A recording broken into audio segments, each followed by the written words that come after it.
you've taken us in the Four Lands. You've taken us kind of out into areas beyond the seminal map. Anything you want to tell us about future stories set in the Shannara world? Are we going to move beyond the Four Lands? Is there anything that you can give us a tidbit on? Well, I'm working right now on a set of 3 books in the future of Shannara. I've been writing, the prehistory now pretty steadily for the last few years. And so that's 5 books in with the publication this year of Measure of the Magic. And then I probably have another 4 or 5 before I'm done with, brought it up to date the way I said I would do. I'm starting to regret this some years ago. So this will be the first foray back into the future beyond the last set that I did. So, I'm writing about a subject that has been on everybody's minds who reads the books for a long time, and is what's happened to all the Elfstones that were lost. There's only the one set, and there's supposed to be others, but they were lost, and what happened to them? And so I thought, maybe I should write about that before I'm dead. And somebody else writes about them. So I decided to sit down and start doing a set of books that would explore a search for those missing Elfstones and a suggestion of what happened to them. And that's usually the kind of thing that I get intrigued with. So that's what I'm working on right now. And the thematic structure in that story, which I will tell you about, has to do with something that I've been leading up to for some time, which is that when the old world was destroyed, this world was destroyed, then science was lost, and it was distasteful to everybody anyway because it was responsible for all the damage, and magic kind of became the new science in the new world. But now there's a lot of distrust of that. Now, if this sounds at all political, you just stop me. So now that we have magic as the dominant power in the Four Lands, people are starting to distrust that, and new forms of science are starting to come into the fore. And the question is, which way is the best way here? And should we now go back, or should magic continue to be dominant? Which way should it go? Which way would it go in a logical fashion? So, wow. Is the first book, do we expect that next year? Yeah, that's in 2012. Wow, okay. Yeah. Okay, this topic is a little heavy, so feel free to tell me to go take a flying leap. There was a story, I asked a lot of the folks I talked to about this, there was a story about an ad that was run, someone wanted for dinner, and it was literal. So someone shows up, and they're eating. And, Hannibal Lecter, huh? Very much so, that's right.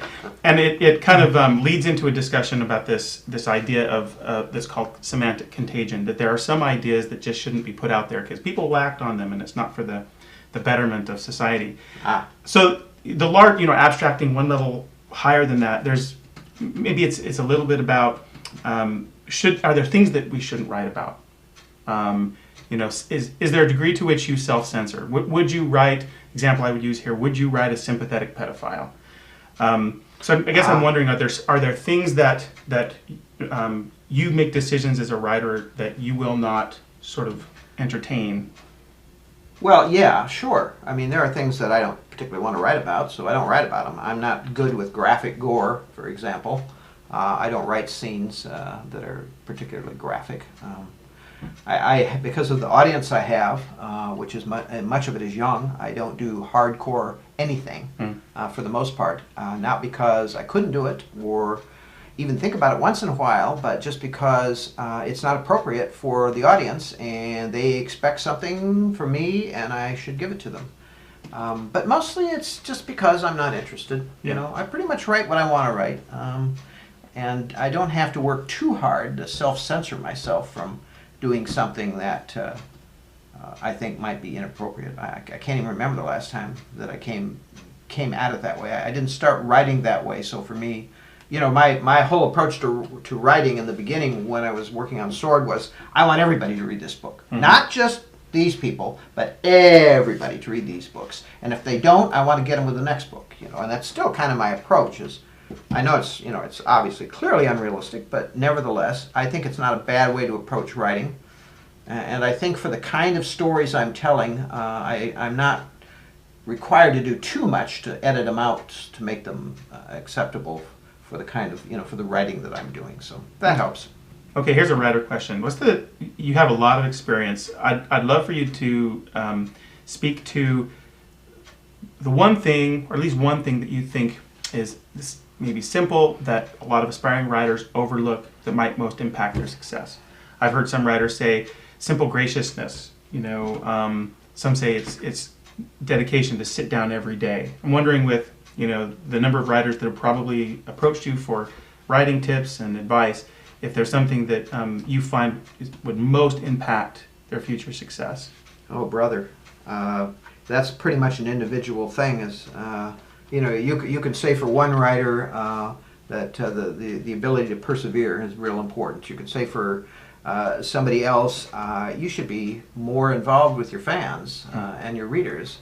And what's more, you're not a very nice person. So why don't you improve? Lose the attitude. There's a lot of things you could actually point towards. The thing that I've been thinking about the most lately, in my 35th year here, has to do with longevity and how do you stay current with your work and not lose your fans along the way because they move on to somebody else or you lose your edge. And a lot of it has to do with it's mostly not out there, it's in here. Yeah. You have to stay fresh, you have to stay interested, you have to remember that every book you write should be better, even if it isn't, than the one before. You should try to make it better. You should always do your best work. You should never cut corners with anything. It's tempting, but don't do it. Just don't do it. And how do you achieve that when you are at a point where you've got Ben Bova's 118 books or whatever. Kevin Anderson's 5,825 books. I don't know. I've got 35, and I'm struggling with it a little bit. But mostly, I'm finding that the thing you have to do is find subjects and stories that interest you and that really challenge you in the way you approach. If it becomes too easy, then you're not doing your work. You're skipping something along the way. Okay, so I have to ask one or two music questions because I'm a musician. Do you listen to music when you write, or is it it needs to be silent? Nope, silence. I grew up that way. I grew up studying that way. I grew up with music not an integral part of my work period, so I've never gotten used to the idea of sound. In fact, I don't want any noise when I'm working. I work in a hermetically sealed mayonnaise jar. Although I like music, don't get me wrong, I love music. And that's where I'm going next, which is, once you come out of the mayonnaise jar, who do you pop into your CD player in your car? Well, if you get one or two. I'm a 50s, 60s kid. Okay. Rock and roll is the best. If it's rock and roll, I'll listen to it. I don't care how mundane it is. I don't care how stupid the lyrics are. Rock and roll is at the heart of who I am. I listen to a lot of current singers too, but for me, because I'm a writer, I want a story and an emotion. I want lyrics I can understand. Yeah. I don't like heavy metal. I don't like stuff that blows my brains out. Thanks, no. I like stuff that I can get into and become a part of, and that I am attached to emotionally. Yeah. And for me, that tends to be, more of a storytelling kind of thing. Yeah. Tell me the best concert you've ever been to. Oh, geez. Tina Turner and Joe Cocker. Really? Oh, man. They were terrific. What can you say about Joe Cocker? Man is incredible. He's got no talent. He's wonderful. Good performer. He's a great entertainer. performer. Yeah. And I love his music. He's got none of the classic attributes of a successful performer, but he is really a terrific musician, I think. And he didn't play an instrument, for Christ's sake. I just think that was a terrific concert. But it probably wasn't made so by the circumstances of the time. It's been 20 years ago now, and they were both kind of in their heyday at that point. So yeah, I have a question for you. It's kind of a interview yourself question. This is going to I think I know the answer to this because you've been doing this for 35 years, but is there a question you've ever wanted to be asked that people have just always seemed to overlook? Yes. how can a guy as good looking as you are not be an actor? How can that be? I have no idea. You know, no one's ever asked me that question. I think maybe I'm skipping a step. Don't you think, somewhere along the way? Well, it's not too late. I could be, you know, I could be, well, I can't think of the guy's name now. I'm sitting here, of course, one of the actors who's in their 70s and is still going strong, you know. Clint Eastwood? Clint Eastwood doesn't act anymore, really, very Well, much. he's a director now. But yeah, that would be good. I've never quite seen myself as Clint Eastwood, though I will admit to that. Mm-hmm. I don't know. You do have the steely gaze, though. You could pull the eyes off. Is that right? I'll tell my wife that. Yeah. Steely gaze. The steely gaze. So you kind of answered this a little bit, but in addition to, is there anything in addition to the forward-looking Shannara books that we might expect from you in the next few years? Well, I'm going to write something new that isn't related to anything I've done before. I've already got the book outline begun, the work begun behind the background and so forth for it. It'll be somewhat different, but still, you know, enough recognizable that people won't feel too put out by it. I'm moving away. And in the under the fantasy umbrella. I would say so, yeah. Okay. I would say that it's got all those elements. But for me, everything I do isn't necessarily, in my head, under the fantasy umbrella. Is under the adventure story umbrella. Oh, okay. And I'm writing something now that is another type of adventure story with elements that you'll recognize from a number of different genres. So that's it. I'm doing a middle grade book.